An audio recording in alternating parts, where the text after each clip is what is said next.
I do think we live in a delusion around romance. We live in Disney love, right? Like Yeah, truly, one day yeah. my prince will come. Yeah. We'll see each other, we'll fall in love, and then happily ever after, Yeah. right? But I always imagine like Cinderella and her prince like 4 months later, and they're like annoyed at each other about the dishes, and they haven't, they never communicated about the money needs, and they're all just blah, blah, blah, blah. And so I think finding the one is comes down for me to two things. Knowing yourself, being so clear about what you're looking to create, and as clear as you can be. We change, we know, like, but like having an idea of like, this feels good to me, this doesn't feel good to me. That's my pattern. I actually want to create this instead. Having some type of a map, because like we said, now the problem we have with dating isn't that there isn't enough people, is that there's so many people that if you don't know what you're looking for, you're gonna get lost. So having your own kind of true north about what you really want to create is going to help you have that moment where you go, I found the one. Hi, I'm Mia Lux, co-founder and CEO of Vette, which is the world's first intentional dating platform. And today on Ever Forward Radio, we talk about what does it take to build and create exceptional love. Some of the worst dating points, like what we struggle with, why it sucks, why it hurts, how to overcome that, and more importantly, what is the one thing required to go ever forward in your relationship, whether you're single or partnered.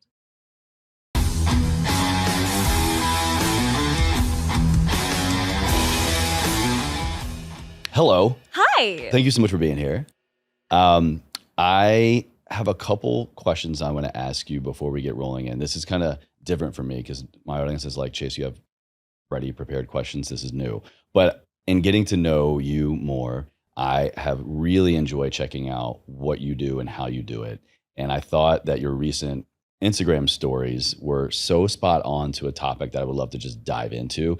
And your world is intentional dating. We're definitely going to kind of get to that big picture. But I guess before I start firing away and asking you questions about your own stories, please introduce yourself. Who are you? And give a little backstory to the audience here, please. Yeah, of course, absolutely.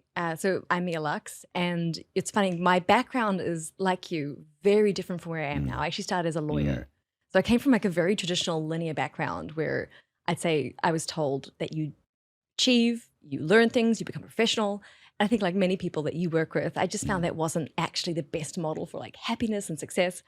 And so, many, many, many journeys later, I've now ended up in the last couple of years founding an intentional dating platform called Vette. And really as a response to what I see as the harmful technological functions of our dating systems. Most of the dating apps and sites out there right now are really built kind of how social media is in a way. It's to get your attention, it's dopamine spikes, which is, again, like great for keeping people on the platform, but not great for deep love and healthy relationships. Stuff, right. Yeah. And so when I realized, I got divorced a couple of years ago, and as I came out of that, or as we call it these days, a conscious uncoupling. That term is new to me this year, and I heard it for the first time. And I was like, what the hell is that? I joke, but it's very real, because again, everything I do is about intentionality. Yeah. Intentionally ending a relationship in a beautiful way. And my husband and I are still very, very close. So firstly, like having a very beautiful intentional end to a relationship, but then jumping into the apps, and like if anyone's single, like I don't have to tell single people how terrible that experience is. Yeah. And my co-founder and I were just like, well, could we build something 10% better? So that's been the journey the last 2 years, and we've just launched, and in that process, working with so many different experts, psychologists, and coaches to, and also people in tech, so we can take the best of technology and the best of psychology and like build something that hopefully will set people up for success. So that's where we're at right now. That sounds amazing. That's why all my Instagram posts are all about dating. Yeah. I wish I would have shown you, maybe after the interview, I'll have to put a little clip up here on the video for everybody. But speaking of dating apps, I totally just remembered this. So my brother is recently unsingle. He's in his first long-term serious relationship in like 7-8 years. And in pursuit of his new relationship, he was on the dating apps. And he and I actually did this commercial for Bumble. And you're going to die laughing. It's like so hysterical, but it gave me kind of a little bit of a glimpse of hope. I mean, I've never used Bumble. I've never used a dating app, but just to kind of see, the whole premise was like, there's someone who's single and then there's someone who's in a relationship, me, the married guy. And so they're like, we want the relationship guy to come on and kind of critique his dating profile, looking at pictures, looking at captions, interests, things like that. I'll have to show it to you because it's hysterical. but just I think a funny example of like where we're at, like you said, in the dating world of, do we have intention on this platform? Is it built even for that? And if not, how can the user, maybe kind of optimize so that they have a fighting chance, instead of just looking like two idiots on, on the commercial like us. But it worked out. He's in a great relationship now. Well, I'm happy to hear that. Yeah. And I would say that, people use the apps because they have to right now, especially with COVID. Everyone got pushed online. And I do believe you can use the apps successfully. Like I think, and actually I interviewed someone recently, he's a guy who, he has like a computer science tech background, but then ended up becoming a dating coach, and he was coaching men on literally how to get around the algorithms of the system. Oh, wow. Because if you know anything about how, especially like Tinder, Bumble, Hinge work, again, it's algorithms, right? And a huge swath of men are relatively punished because they're not swiped on a certain amount of time or matched with, they just kind of drop into a no man's land. So guys are out here trying their best, but not only are they navigating the dating scene, but also they're having to navigate, unbeknownst to them, an algorithm. Well, I always say, listen, like the apps turn you into a romantic product that they're selling. They're selling you to somebody, they're selling somebody to you. It's a two-way marketplace of humans, right? And again, I think I am incredibly grateful for the convenience and the abundance that online dating provides. I think we shouldn't underestimate that. Think about the olden days, right? I always say, like, how do we used to meet before there was the internet? You met through friends of friends, or it was colleagues, or it was in a hobby group. Like you were largely dating in a socialized context. Yeah, but even then, very, very few people go what I call mating in the wild. Like people are naturally a little wary of strangers. Even if you see like a hot guy or a beautiful girl, very few people ever do a cold approach or succeed, right? Most people meet in a socialized context. Someone knows somebody who knows somebody. And that's why Facebook in some ways was like the first dating app, because people jumped on and you could suddenly see this person knows that person who knows that person. And you had this warm intro to strangers, right? And I think that's amazing because what that allows us to do is to not settle, which is one of the first principles of intentional dating, is that you can get super clear about what you want and you can hold out for it because there is an abundance of people and we now do have access to it. And so even though I rag on the apps for many, many, many other things, I do celebrate that online dating has given us access to each other, which means that you could find that, I say co-weirdo, like my partner and I, we call each other our co-weirdos. Yeah. We're so specifically weird. Our list for what we were looking for was so specific that it meant that pretty much everyone we met was like a no, a no, a no. But when we met each other, we were like, it's you. And so I think it's an interesting thing but I would never have met him if we didn't have this dynamic sort of world where we can meet through online, we can meet through experiences, we can meet overseas, right? So we can celebrate that for sure. Yeah. Well, I'm excited to dive more into the intentional dating, like your expertise. But like I said, your recent stories really kind of just stood out to me. I think these are just fire little pieces here. So you were asking your audience, what's the hardest part about dating? And the first response I saw was finding people, which is kind of like what you were just talking about, right? Can you expand on that, please? Absolutely. It's like fun. I think people, I'm sure you've heard this and many people have, the whole thing of like abundance mindset or scarcity mindset. Now this can apply to anything, but it really hits when you're single. It's very easy when you're single to be like, I'm never going to find somebody who really loves me or who I could really get on with. And when you're kind of in your little world, the idea of actually finding somebody, having access to other compatible romantic matches can feel really intimidating. Sure, yeah. So now again, you can jump on an app. What happens to most people when they do that is at first it's exciting. You're like, all the people. Then you're like, oh, it's all the people. Like it's like, oh my God, it gets 300. Really fast. Yeah, like, I mean, you have to, what you have to like swipe through to get to one person. And so even though there is this sort of like illusion of abundance, often it's not because it's not a values match. Okay. So we call it drowning in the ocean.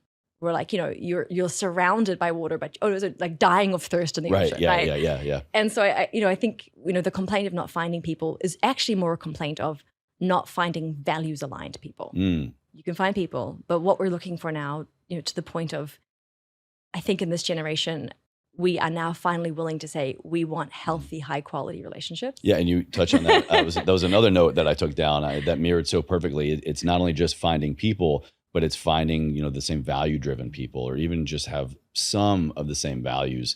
But also it's a good point, if you could dive deeper, please, on like, this is an opportunity for us to really take inventory of, do I have values and what are they? I think everybody has values. Maybe you're not fully aware of kind of the hierarchy or the ranking or what is the most meaningful to you. Then you know how to kind of go, hunting, right? You're looking for mirror values. You know, it's putting it in terms of values is so beautiful. I appreciate you using that language, because I think often whenever whenever I'm talking to singles and I ask them, like, what do you want? And inevitably they start with like, well, he's got to be 6'1", or she's got to have blonde hair, or like he's got to go to this university, or like, and they give me a list of what I call like superficial markers. I'm just like, these are false flags. Literally just surface items. Literally surface things. And like there's nothing wrong with that, except that what you can do if you're fixated on that is you can end up missing people who are the right match, because you don't know why you want that. So I ask women, because women have this thing about tall men, which I've never had. My rule was like no one over 6 foot. I had the opposite. Interesting. But I asked them why. Why do you think you need some guy who's 6 foot or over? Like why? What are you trying to experience? Like, well, I want to feel really feminine when I'm with him. So I was like, okay, could you imagine being with someone who's like 5'10", who was like incredibly masculine? And like he, like you found him so sexy and he was so strong. And when he puts his arms around you, you feel so loved and taken care of and feminine. And they're like, oh yes. I'm like, okay, so he doesn't have to be 6 foot. You're looking for a type of emotional experience. And same when someone's describing physical characteristics. I'm like, well, do they have to look exactly like that?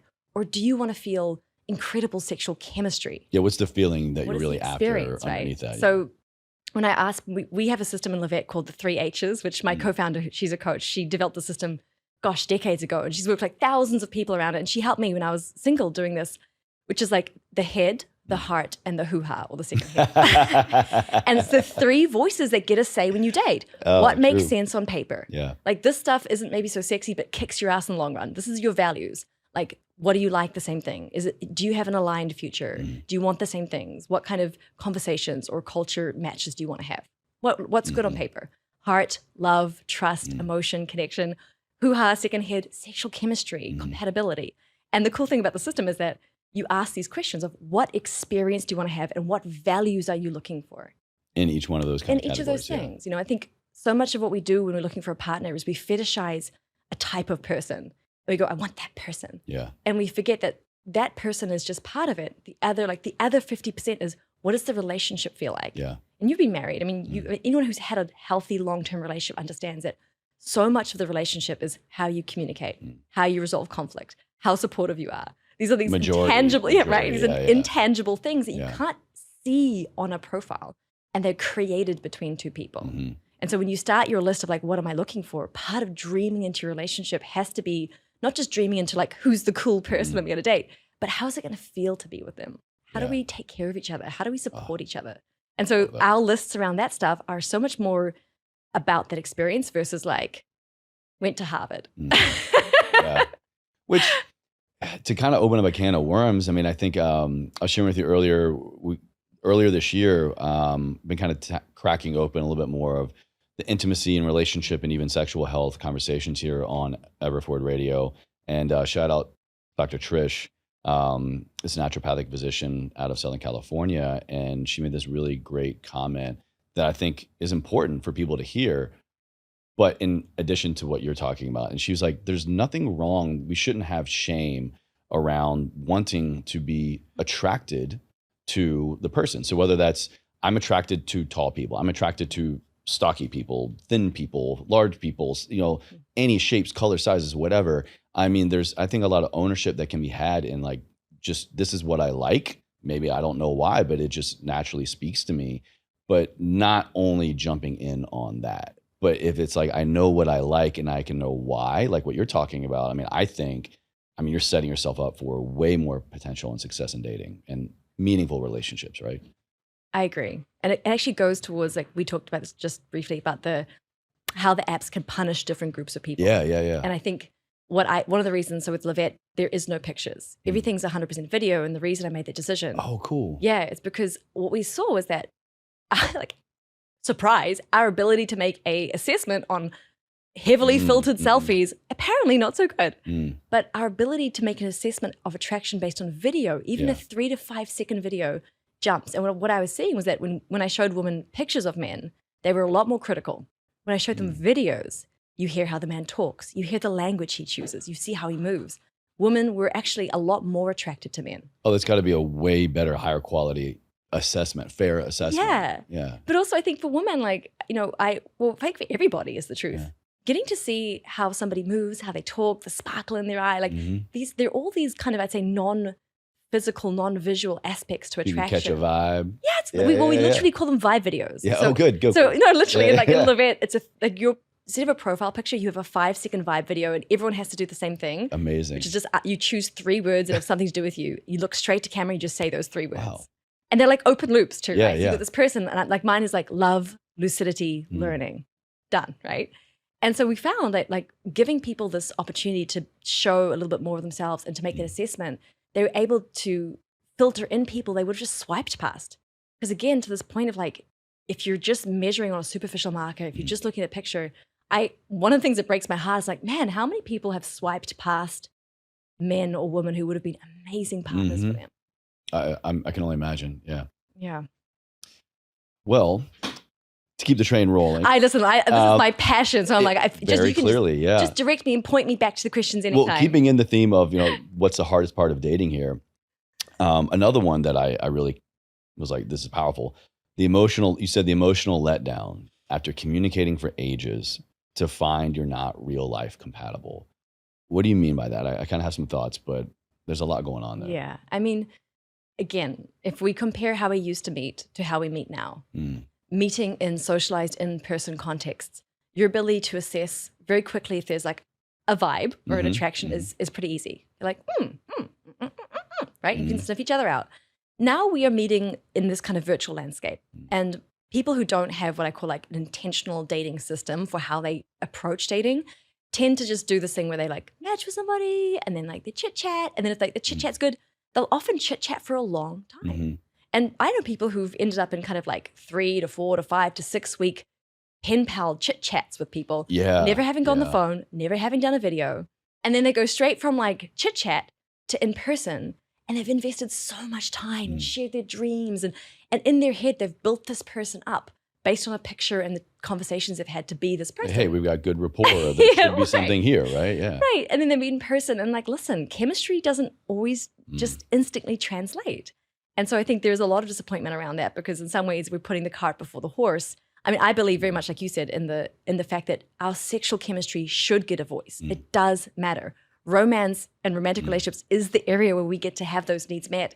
It's not healthy for us to sublimate that and say, well, they're a lovely person and they're good on paper. I'll make it work. No. I'll learn to love them. I'll learn to love them. Yeah. Unless sex does not matter to you, which is your choice. Like you get to choose how much sexual connection weighs in your relationship. Yeah. But for most people, they do want it, but we often end up negotiating between the voices, which, at Vette, we said never negotiate between the voices.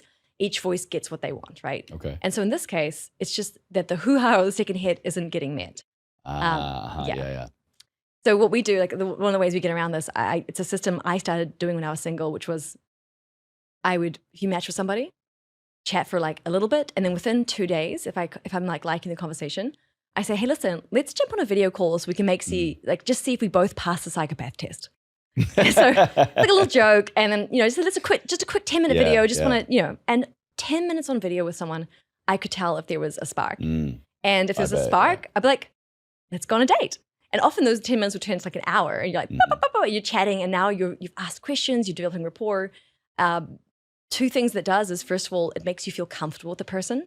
You know that when you meet up in person, it doesn't feel like you're meeting a stranger anymore. Right. You've already got some banter going on. Yeah. And you know that you're not going to turn up and be like wildly disappointed, like which happens. But the second thing is, all my girlfriends used to say to me, how do you get such amazing first dates? Men take you to dinners and shows. And this is in New York and LA. It's like, in the dating scene now, it's like you meet for a 15-minute coffee or drink because you have no idea what you're meeting. Yeah. But if you do I don't want to overcommit to a psychopath. No, because listen, or somebody that's going to bore me.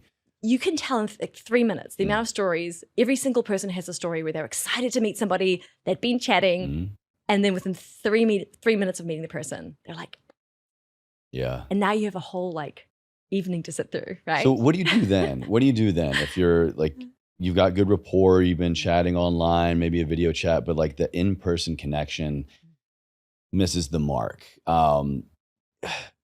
I know a lot of people will ghost. A lot of people will make an excuse. I mean, I'm a little far out of the dating scene, so I don't really know anymore the protocols or procedures.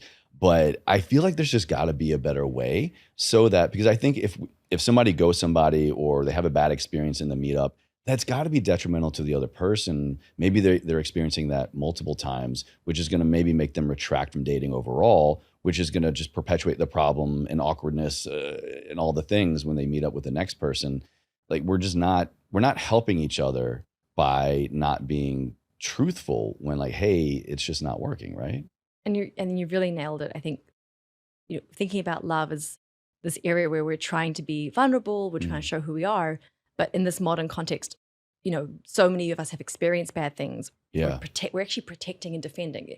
In this area that we should feel open, it's actually can feel like one of the most unsafe areas. Never mind disappointment. I don't know if you know this, but there is, in terms of the verbal abuse, the threats of physical violence, $560 million lost to dating scams online in America last year. Dating scams. Yeah, so people pretending to be this and like building relationships and then getting money. Like there's it's like, did you watch that Netflix show? Like, it was totally like Tinder swindler. Yeah. Correct. That was. I mean, my husband is a famous sort of functional medicine doctor, and there was a guy in Eastern Europe who looked just like him, who was going on like Millionaire Matchmaker and scamming women and pretending to be him. And I used to get all these angry messages from women going like, "Your husband's cheating on you," and da da da. And he would scam these women out of money. Wow. Oh, I'm stuck in Portugal. I lost my wallet. Can you send me $2,000 quickly? So, you have to remember that it's not just disappointing. There are real dangers to dating now. Yeah. We're literally meeting up with strangers from the internet, and all of us have had bad experiences. I've had many terrible experiences.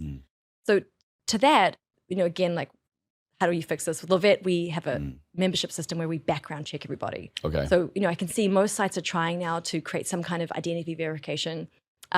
They're all doing it in like soft ways, social media or this. We are the only system that has a social security number background check with a third party provider. Oh wow! So we have solid, everyone in our club is exactly who they say they are, and we're checking for criminal history too. But on the apps, what do you do? It's like when it comes to the emotional disappointments, I first want to say that I understand why people ghost. This is an antisocial behavior that's become normalized. I committed I never would when I started dating, and I started because what happens is that we live in a culture where people maybe aren't great at accepting no. And so 1 out of 7 times when you say, hey, listen, thanks for the great date. I don't really think it was a fit, but all the best, the person blows up at you. Send you a bunch of abusive messages, right? Yeah. And people are conflict averse. And so I think people have sort of learned that like, oh, well, it's just easier to disappear. And it's probably, they view it as safer. Right? Yeah. The problem is, to your point, is that it's a super emotionally destructive, especially if you've gone on a few dates with somebody and they just disappear. It's an incredibly emotionally discouraging experience, even though it's super normal. Again, like I built an automated anti-ghosting system for this because one of the things I realized was that if I'm thought of everything. Wow, I have, but I was like, if you're going to ask people not to ghost, you have to make it easy. Yeah. So we do it as a click of buttons, and we as the platform moderate it. So we let people click after, if they have a video date within our system, they can click interested in more, just friends, done talking. Wow. And we moderate that interaction based on what each user clicks. So if they both click interested in more, we send them a message like, hey, there was a vibe, book another date. Very cool. If someone clicks just friends and someone clicks interested in more, we go back to the person who wanted to be more than friends, say, hey, listen, this person looks like they just want to be friends. Would you like to be friends, or are you done talking? And then they get to choose. So you've kind of built in an anti-ghosting algorithm. Yeah, and we say to them, like, you can't not pick something. Yeah, like, you have to click. Like, clarity is kindness. That's huge. That's amazing. But you just click a button. Because like, it's not like trying to come up with a message, this, and then what are they going to say back? Yeah. That's what has people behave like this. So like, we wanted to build a system that's going to retrain those behaviors, because one of the biggest complaints, as you can see from that, is like the disappointment of feeling rejected after putting in so much effort with somebody. It really hurts. Do you think the rejection part is the most or one of the most detrimental things to the dating scene now? Like if that got better or was eradicated, would the dating scene be that much better, or is there something else that's causing a bigger problem for people? I mean, I think rejection will always be part of dating. It really will, and in the sense of like, it's either always going to be like a yes or a no. I mean, I know, and I actually always say to people like, you're not looking for every person, and I think I know for myself, there is this sort of, I had beliefs around what made me worthy as people liking me. Like we all have kind of like an inner people pleaser, and so it can be really easy to think that every single person you sit opposite from needs to like you, and if they don't like and choose you, then there's something wrong with you. Versus I always say, listen, it's just a chemistry fit. And so expect that 99% of the people you go on a date with, one way or another, you go, it's not a fit. But it's not rejection. It's just not a fit. So I think we can cure rejection by reframing it adequately, right? Imagine you're an actor, right? It's the same thing. They try out for many roles. You might have the most talented actor in the world, but if he doesn't fit the physical description for the role, he's not going to get it, right? Or you might have someone who fits the perfect description, but doesn't quite have like the tonality. Like they don't have the vibe. They don't have the vibe, right? Yeah. So, and I'm sure you can see that. Like, I mean, I know it's been a while since you've been single, but when you go on a date with somebody, even if someone's amazing, like, this is a really cool human. Like, are they the person I want to build a life with, marry, mix my DNA with? This is the threshold. Isn't are they a cool person? The threshold is this the human being I want to commit and invest and spend all my time around? Yeah. And so if someone says, hey, listen, I just don't think that's for me, it's really not, you don't have to take it personally. I would say it's just a chemistry fit. And you can go, cool, thank you so much for letting me know. This kind of reminds me, as you're just kind of describing the last portion of, I think what I do a lot of now in life, I feel like this is going to, I don't want people to misconstrue this, but I feel like I date people all the time. And not in an intimate way, but it's just where I am in my relationship with my wife and in myself. And maybe it's a little biased because the nature of my work is relationship building and stuff, but also just I do this because this is who I am as a person. I love talking, connecting with people without that agenda, without that of, I'm trying to hook up with you. I want to go out with you. There's not the non-intimacy portion, but it's so fascinating and exciting. I truly think I date people on a regular basis. It's just spending quality time, the vibe check, and just seeing what's going on in your world and just like being like co-humaning basically. And then that can be it. And so I think that kind of is like a great place where I'm at, to where maybe someone who is dating, like if you had that concept, Well, I was going to say, you'd be a really great person to ask this question to, because you have freedom of outcome. You're not sitting here going like, oh, I need it to go a certain way. Right, that's what trips us up with dating, right? So I'm curious, dating as you are without having any attachment to the outcome, what are some of the things you find help to deepen that connection or assess that connection that you think would apply to, let's say, romantic dating? Well, I mean, I think if I viewed it as a romantic date, what would translate, what people would appreciate in a romantic dating situation, it's being asked a lot about themselves. I'm an interviewer, I'm a podcaster, so I'm always asking people questions. And I think most people like to talk about themselves, not in like a egotistical way, maybe some people, but it's just people like to be, people appreciate the inquisitive nature, I think, of a conversation. And so when you get to answer questions, it takes a lot off the other person, or it takes a lot off you, excuse me. And so you're not as nervous, you're not having to try to think about things. And so I think maybe not everybody can hold this level of conversation and be as inquisitive for as long, but it's a great opportunity to practice that. But I love that. I love asking questions about people. I love learning about their past. I love learning about their dreams. And more importantly, like what lights you up the most? Like, what is your zone of genius? What's your weirdo? What's your inner weirdo? Because those are the things that I think not everybody, as often as they would like, feels safe enough to kind of open up about. And that for me is like a big word. Actually, speaking of Trish again, this kind of came up in our conversation of how she is with a partner. I'm married, and we've had this rapport online for like a year now, and then meeting for the podcast of just like safety. And she let me know that like, Chase, like our friendship comes from like, I feel very, very safe with you, and because of the questions you ask and because of the non-agenda that is there. And it really got me to think about like how this podcast is all about me right now. But I've really done that my whole life, especially around other females. It's just like making a safe container so that there is very clear no agenda. Maybe when I was dating or single wild man, but it's just making that safe container, asking questions and letting them know that they can just open up as much as they want. And like, I'm not driving home something. I think the asking questions is such an art.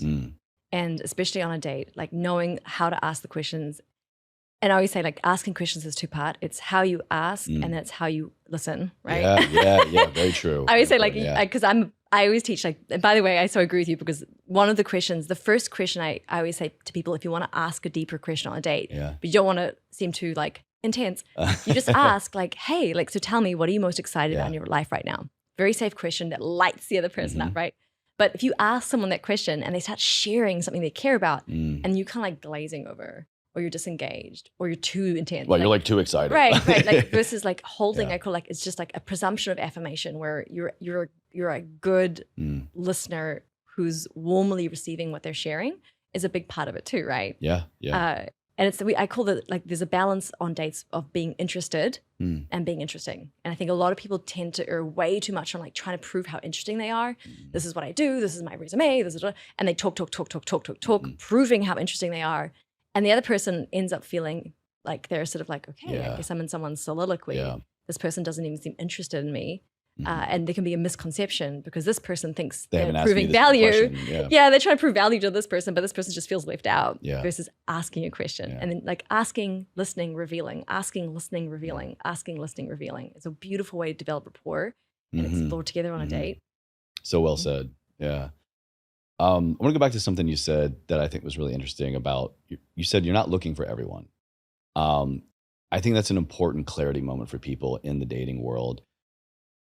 What do you want? What are you looking for? Are you dating for the purpose of, I want to be in a relationship, I'm looking for coupling, I'm looking for partnership, I'm looking for marriage, or do I just want to date? Do I want to just see all the people that are out there? Can you kind of break that down a little bit more? Maybe like, you are looking for No, I know the cool thing is like there is a one of the things I'm really appreciating, especially people always ask like, what do women want from men? And I'm like, one of the things women especially want from men is for men to know what they want. They really do, and to have a clarity of intention. And what's interesting is like when someone, a woman or a man, has a clarity of intention and has like the fearlessness to actually say it out loud in a beautiful way, it's an incredibly powerful and sexy move. And I think one of the things, like whether you do, whichever way you do it, but intentionally mapping out what you want and what you're looking for, and then being able to communicate that on date is amazing. Because I always say, especially for men tend to be like a little, like, oh, I'll see what she wants. I'll kind of go with the flow. We're trying to be accommodating. Yeah, but the problem is like when I like, if I'm on a date with a man, I'm asking him like, hey, listen, so tell me, what are you looking for? He's like, oh, well, I don't really know. It's sure. I'm just kind of like out here, just da-da-da. Like I'm like, it means one of two things to me. Either he doesn't know, which means he lacks direction, he's lost. He doesn't even know that he's like, well, listen, I'm in an experimentation phase. I'm actually like, I'm coming out of a serious relationship. So I just want to have sort of spontaneous and uncomplicated experiences. I want to have like the smorgasbord of dating. That's what I want right now. Yeah, I was going to ask, is there a better way to say that? You can have intention around your openness, right? So instead of being like, I don't know, I'm looking for blah, blah, blah, it's just more concisely translating and that. You do know, like if you, I can ask any single, and if I ask them the right questions, they do know what they're looking for. And what's scary is, of course, if you say what you want out loud, what can happen? The person might say, well, I'm not looking for that. No, we had to receive a no. So we're terrified of that rejection. So we're manipulating and managing. But so either the person doesn't know, or in this case, they do know, which most people do know, but they're just afraid to say it. And then like that can feel really disingenuous, right? And then I think a lot of people feel obligated to hide their intentions. The funny thing to me is a lot of men feel obligated to hide the intention that they want a serious relationship. And that is always hysterical to me, because a man who's like knows who he is, who's confident, is like, hey, listen, like I'm actually entering a phase where I'm ready to create something amazing with somebody. So I'm dating more seriously. You think that isn't hot? You think the girl's not like, tell me more. Every time I've said something very decisively, my wife's like, yeah. Especially when we were dating. And honestly, even if what you share, like I mean, I would go through phases, for instance, where I would be like, this is a lovers only phase. I'm looking just for lovers. And I would sit, when I have a date with a man, I'd be like, listen, I want to be honest. I'm in a phase where, I'm looking for high quality, low stakes connections, like really good connection, but with no monogamy, no commitment. How do you feel about that? And some people would be like, yeah, I'm open to it. Others would be like, no, that's not my jam. I'm like, I totally respect that. But what I found was being willing to say what I wanted out loud and hearing when somebody else does it, there's so much more respect and trust engendered in that moment. I can imagine, yeah. 100%. And thinking about like laying the foundation for relationships too. Like when I started going, I was like, okay, I'm ready. I went to the phase called having fun, finding the one, right? I was ready to look more You're in your seriously. hoo-ha phase. No, this is more serious. Oh, looking for the one. I'm looking for the one, but you're having fun finding the one. Okay, it's not like, now I'm going to find the one. Because people can get like that. They're in Playboy mode. And then when they're ready to find their wife, they lose all their mojo because they're like so outcome dependent. I will find my wife now. And women who go on a date with a man who's like that serious, like, ooh, this is very intense. Versus coming at it from your approach, like as if you're dating a friend, get to know them, figuring it out, like with a mutual co-discovery of like, is there something here, right? Yeah. But you're going into those phases, but being more intentional about it, thinking about how that lays the foundation for the relationship you build by communicating honestly, by being curious about the other person and what they want, by having real and honest conversations about sex, even before, this is crazy, before you have sex, right? And doing all these kinds of things that I think people are learning and doing because we're realizing, I think, as a society that just because dysfunction is normal doesn't mean it's good.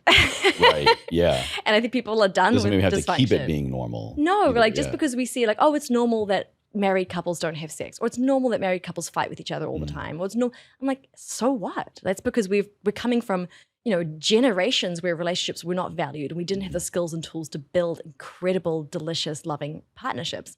Now we do. Yeah. Yeah. What about if we're in the hoo-ha phase? What about, like the radical honesty with yourself of, I'm maybe not looking for the one. I'm not looking for a serious relationship, but I want to date around. I want to have fun. I want to explore my sexuality more. I want to have sex. How can we go about that in a safe, effective, meaningful way, and to not just completely disregard the other human and the relationship component, even if it is much smaller and not the end all be all, I mean, I think one of the biggest misconceptions about this is that you're the only person who wants to do that. A lot of people want to do that. Not you specifically, but you, whoever is like one of the things I realize is that there are a lot of people out there who are in some version of this phase.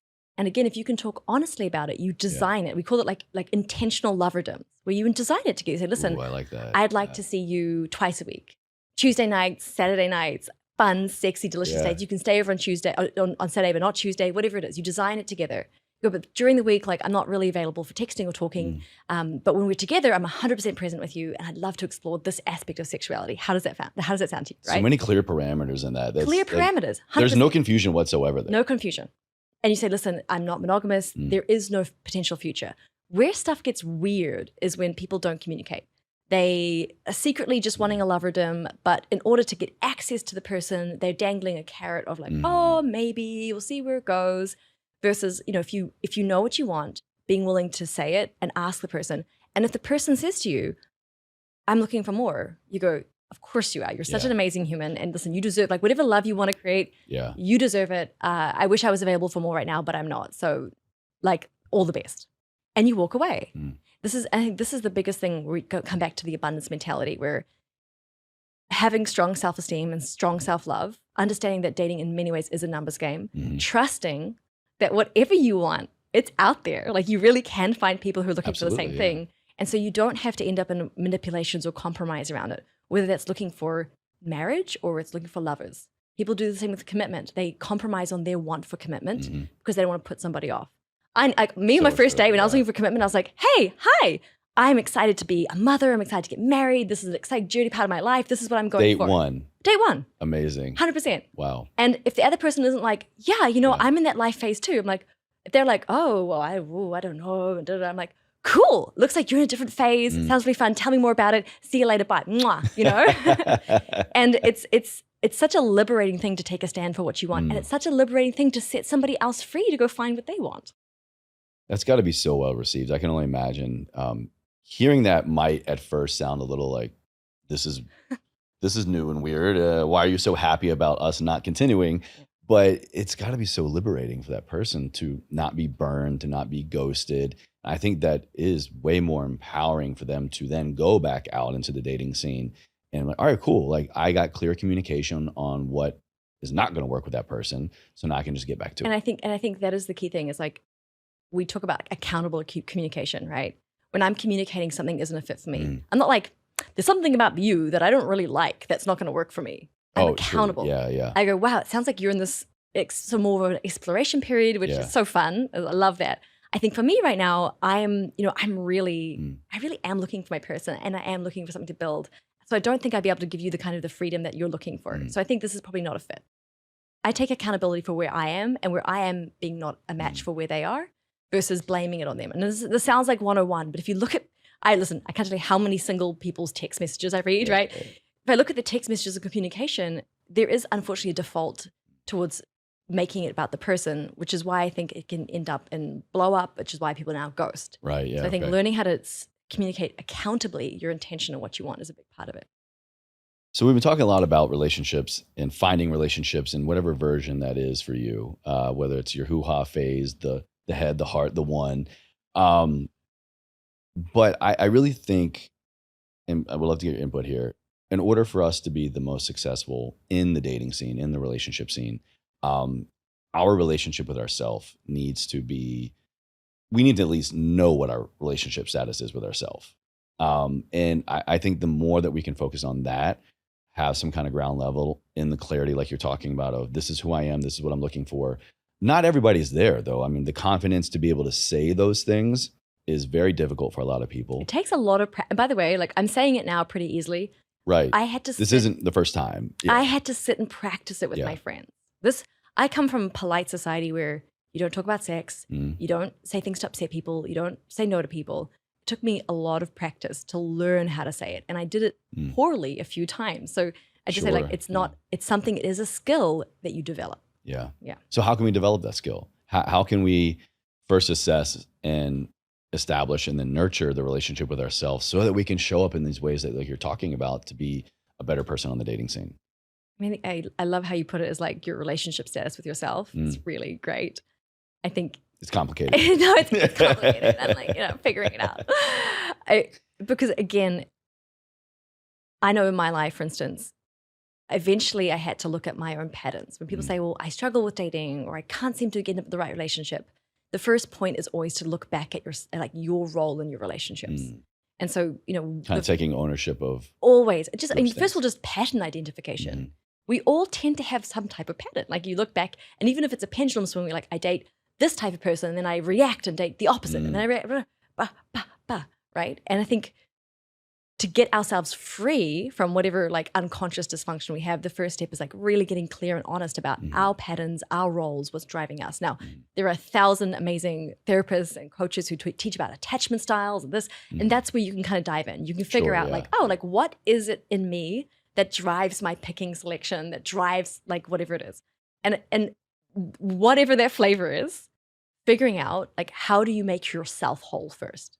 Wow. That's the trick. Like so much, there's the mythology of romance, the mythology of Western romance is I am an incomplete puzzle and you are my missing puzzle piece. And when I find that person, each other. Yes, we're going to merge into one transcendent being. And first of all, it's just untrue. But secondly, it's dangerous because what happens is maybe that works for like a hot minute.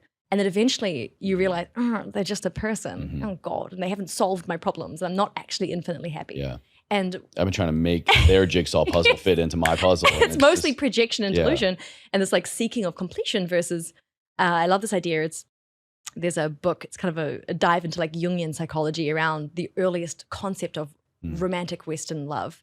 And he talks about this idea that, we are seeking spirit and God and transcendent through relationships because we don't have a lot of that in our life now. Look at, there's like 90-something% of songs are love songs. We are obsessed and we worship at the altar of romantic love as if it's going to save us. Listen to the lyrics of songs. It's insane. Versus understanding that seeking completion is actually something for us to do with ourselves. And whether that's with meditation or with God or with healing, everyone has their own version of how they complete and individuate as a whole psychic unit. Very true, yeah. Right? And then when you're like this, when you are a self-sufficient human, providing your own emotional needs, providing for yourself, for me, like as a woman, I had to learn providing safety and security for myself, financially, physically, was a huge part of becoming whole. Then when I'm coming from this place, who I'm looking for and who I want to partner with is very different when I'm looking for a man to fix or fill this part of me, or when a man's looking for a woman to, right? And so I think, whatever that looks like for each person, figuring out your pattern and figuring out a way to working with and cultivating that wholeness, I think is huge. Yeah. You date, and how you show up on a date, how you know what you want changes. Because when you're whole, You're not going on a date starving emotionally. You're not like, oh God, I just need somebody to love me. I need somebody to touch me, or I need somebody to protect me. You're like, oh, I'm good. And I'd love to have somebody to X, Y, Z. And so if that person isn't able to, it's not fit, you're not feeling like that type of survival break because you're not going to get your needs met somehow, right? It's a very different energy. That was such a powerful shift in my relationship. Before we even got engaged, we're on a break. We were in like a very gray area, weird area for... Because you met young, right? She's 7 years younger. So she was 21 when we met. I was 27. I had just gotten out of my unconscious coupling with my ex of 7 years. And so we were growing individually together for a while. I was newly single. I was newly a civilian again. I had just gotten out of the military. I was in college. So we were kind of like, we were different ages, but kind of in the same place in life, more or less. But after about a couple years, it was this hard presentation of her truth to me that you need me. You need me. You don't want me. You need this relationship. You don't want it. And it's a very hard thing to hear. And although it was very hard on me and hard on her to go through that, it was like 4 or 6 months. It showed me how much of a relationship with myself I was lacking. And the thought, like what you're saying of, oh, I've been looking for someone that I'm assuming is going to just fill this missing part of me. And like, no, I can fill that missing part of me. And then I just want to do it with this person afterwards. And that I think has really solidified. We're kind of an anomaly. I think we're very lucky, very special in that when we first met, literally the first night we met, we both just kind of realized like, oh shit, like this is it. It definitely, at least for me, like I knew she was, I think I literally said to her in my mind, I was like, fuck, I'm in trouble. Like you're it for me. But then there was so much that needed to be understood and undone in my own head and heart to then come to her to be more ready, like, instead of just like, hey, there's a hole in here. I need you to fill it all the time. I'm good now. And so I want to choose you, and the same with her. And I think that has really helped us to solidify that, yes, this is the relationship for us. This is the marriage for us. This is the partnership. This is how we know you're the one, which I want to ask you that question. How can we know that the person we're with, like, how do we know this is the one? It's funny because it's a cliche when people say, oh, you just know. And I think people have different experience of it. I hear stories like yours where people just know immediately. And which, like, to your point, doesn't mean it's now magically done. Just because you realize that, right. I think that it doesn't mean all the work is done. Absolutely. And I think that's like one of the great distinctions I've learned. And one of my mentors, she's an amazing, like she does this work with me, which is like the rewiring of your unconscious belief structures. And the work I've done with her changed my life. Her name's Shelley Lefko. And she had an amazing marriage for many years. Her husband's passed now. But she used to always say to me, she was like, Mia, there's 2 parts to like an epic lasting love. There is the falling in love. There is this person is for me. And then there is choosing every single day to create love.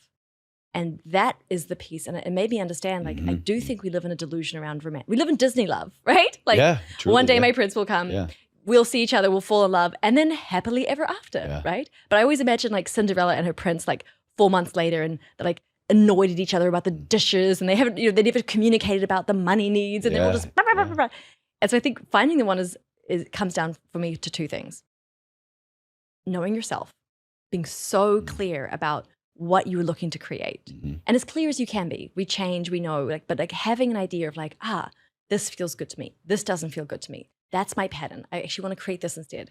Having some type of a map, because like we said, now the problem we have with dating isn't that there isn't enough people, is that there's so many people that if you don't know what you're looking for, you're gonna get lost. So having your own kind of true north about what you really want to create is going to help you have that moment where you go, I found the one. Like I told you, my list was very, very specific because just all the experiences of my life now, like I know what works for me, I know what doesn't. I'm also sober, I have this, I have that, right? And so sometimes I would look at my list and be like, I could have fear around, oh gosh, like does a person like this exist? But But then the opposite feeling of that is like when I met my partner, like I met him and I looked at him and I was like, it's him. Like he's my co-weirdo. Like there's no other, I was like, pretty sure there's no other human on the planet who's like, and so I think your clarity around like what you want will help you see that person when they show up. I think we're so overwhelmed with like all the different types of people, and people are attractive in different ways. And so getting super clear about what you're looking for means that you can identify it better. And then, to the point of like, you might find the one in a second, but people say, like, oh, I found them, but oh no, it wasn't really them. I'm like, was it, or did you just not know how to build that relationship and to create that love every single day going forward? I think those two things have to work in concert. I kind of throw away the idea that love is this magical, fantastical thing. I think that the idea that love will just magically happen is what keeps people stuck and single and alone. And that this false belief, a bitter pill, another one that I had to swallow, is that love isn't always enough. Absolutely. I had to get rid of that belief, because I had that belief. When you believe love is enough, you don't do the work, or worse, you pick people who are just like, you can't fix this person. Love is not enough to fix, personality disorders or addiction. Like anyone who's had to go through that process knows that, right? Yeah. That's a really good one. So I'm curious though, because you said you had to go through that process of making yourself whole. What was one of the first ways that you did that? Well, what really happened, like the biggest way that I healed that and kind of realized the hole that I had and how big it was and how it was spilling over into all areas of my life, but definitely my relationship, is really kind of why I'm here doing what I'm doing. And it was, I had not even faced the trauma of the death of my father. And that was the biggest thing, one of the biggest things that I worked on in that time. And it's funny, I think the biggest thing in your life that is your whole with yourself will have a funny way of showing itself when you finally just carve out time and make space for it. Because I was like, all right, well, we're on a break. Are we seeing other people? Are we not seeing other people? Like, I don't know. So I began to focus so much more on like the outside. All right, how do I look better? I trained my ass off. I was the leanest I'd ever been, the strongest I'd ever been, chasing the physical self. And when that didn't solve the problem, I was like, all right, cool. Maybe I need to be more emotionally intelligent, emotionally present. I picked up all these books and I started listening to podcasts, and it put me literally on the path to what I'm doing here today. But when I just carved out time to make space and stillness, it just kept rising to the top. And I realized that I was stuffing something. I was holding this beach ball down underneath my heart so hard that I was guarding my heart, and I was also just using any other excuse as a way to stay in a relationship. And one time, like, she very clearly called me out on it. I had undiagnosed PTSD and had this severe panic attack, like almost induced a seizure kind of situation. And she snapped me out of this panic attack and was just like, you're not taking care of yourself in this way. And if you can't address this, then how are you going to address bigger problems in our future? How can you handle kids? I love you, but you need to love yourself more right now and handle this, because if you can't, then we can't. Yeah, I mean, I so understand and relate to that, and I think everyone I think has a version of the beach ball. I pray and hope people's version isn't as bad as yours. I also had the same thing. I had decades of repressed sexual trauma. And the same thing. Yeah. Same things to me. Like, I think your trauma is your trauma is your trauma. And it's like, but it's the same reaction. I think it's an instinct humans have to protect themselves from having to deal with it. But what I think I learned, which I think you learned too, is that the reason why it keeps popping up is that it wants to be integrated. Yeah. Like, it's not popping up because it wants to destroy your life. Yeah. When the stuff comes up, it's coming up because it wants to be seen. It wants to be healed. And like, I know I've experienced this. I can take a guess it's probably similar for you, which is that when you actually choose to take it on and I worked with professionals. I did the proper like protocols around it. When you take it on, especially if you have PTSD or anything like that, the benefits on the other side and the kind of love that becomes available for yourself, for other people, is so worth it. It's so worth it. And kind of just talking it out loud now, it gives me this realization of maybe a million other reasons why it surfaced at that level when it did. But I'm choosing now to believe that it got as worse as it did because it was the safest container for it to come out. And that could not be more true. And great love. Like, we all say we want great love. Like, great love requires great courage. It's like the love will, like, I would say, like, it shakes the shadows from your heart. Like, when you start to love someone deeply and be in a relationship, you're right. I think as that container deepens, your stuff's like, oh, cool. Yeah. I can come out now. Glad all the shadows. Yeah, like, loose. oh, we're relaxed now. This feels Yeah. nice. Okay, here's like 15 years of trauma to deal with. You're like, but it's worth it. And I think, again, like one of the frustrations I have when I'm working with singles is that they'll often come and be like, okay, well, what's the fix for the platform? And like, listen, I have built every technological fix I possibly can for the systems, but nothing will ever substitute the work a person has to do for themselves. That's why, like, even in Vette, like we have, so our system works with learning environments, right? So I bring in coaches and teachers to help people with this, because I just realized that, like, with an intentional dating journey, as much as it is about knowing yourself and this and that, like, I think there is a lot of help needed for people to heal. Like, we all come from some kind of a legacy of dysfunction, and I think there's, like you said, like this feeling of like something here that we don't look at, don't want to deal with, but until we do, we're going to be unconsciously replicating that dysfunction over and over again. And, you know, to kind of bring it home here to my final question, first of all, I want to say this has been an incredible conversation, and I'm so grateful for people like you, because I think the work that you do and how you do it is very necessary, because the world has changed and is changing, and it's always going to change. Relationships also are a part of that. So it's so important that we're becoming more aware of how to relationship better with ourselves, as well as relationship better with other people. So for that, I say thank you. But to bring it home to the ever forward theme here, you know, as we've been becoming more aware of this concept, this one little sliver of our wellness. So hopefully the person, the listener, the viewer can take a step forward in their relationship with themselves or their partner or their soon to find partner. How can they move forward? Ever forward. What does that mean to you? How do you live a life ever forward? I mean, because I love the concept of ever forward. Thank you. I think to safety, it's easy for us to want to stay right here, single, or right here in the relationship exactly as it is. But, you know, I think this idea of like movement and growth is so much a part of what makes life delicious, and I think keeps us alive in general.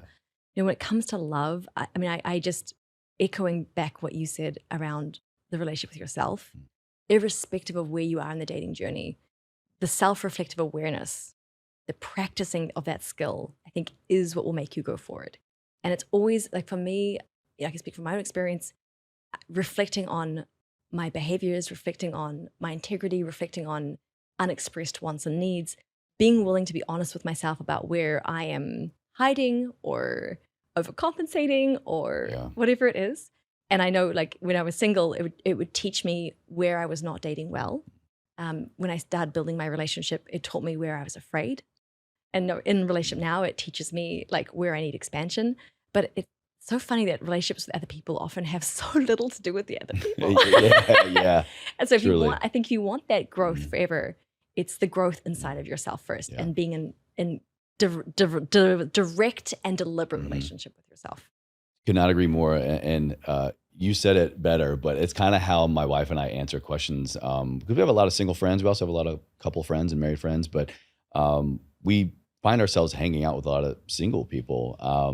And it's just like, you know, how did you guys get there? Like, how did you get this relationship? And we respond, we're individuals. You know, we prioritize and work on ourselves so that I can be the best me I can be, and she can be the best her she can be. And then we just do that in conjunction with each other. And I think that's a farce that I hope this message at least is kind of helping people realize that don't put all your eggs in the other person's basket. Like, they're going to help you in a lot of ways if you guys are truly compatible, but they're not your savior. They're not going to fill the hole. Like, the hole was there long before they ever showed up in your life. So, like, don't put that on them. You know, they can help you and support you, make that container. And ironically, like, when you get into a relationship, even an amazing, healthy relationship, at some point, like, they're going to trigger you. They're going to trigger all your deepest wounds. Like, you think the hole was bad when it started. Like, here's like, another one. Oh my goodness. So it's like being in that journey and being willing to go deeper, requires, like you said, the willingness to be in your own energy, to be accountable for your own actions. Like, these things, and without that, you just either collapse into each other or you blow apart, right? And we see that, I love you, love you, love you, love you. I hate you, right? Like, that is the collapse and explosion of like two sort of not completed people trying to build a relationship. So I hear you on that.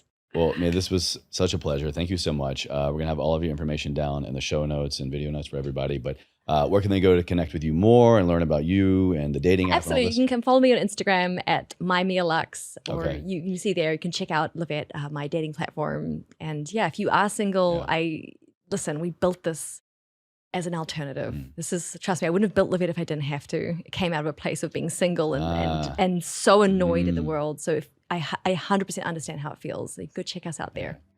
Thank you. Thank you. And thank you for having me.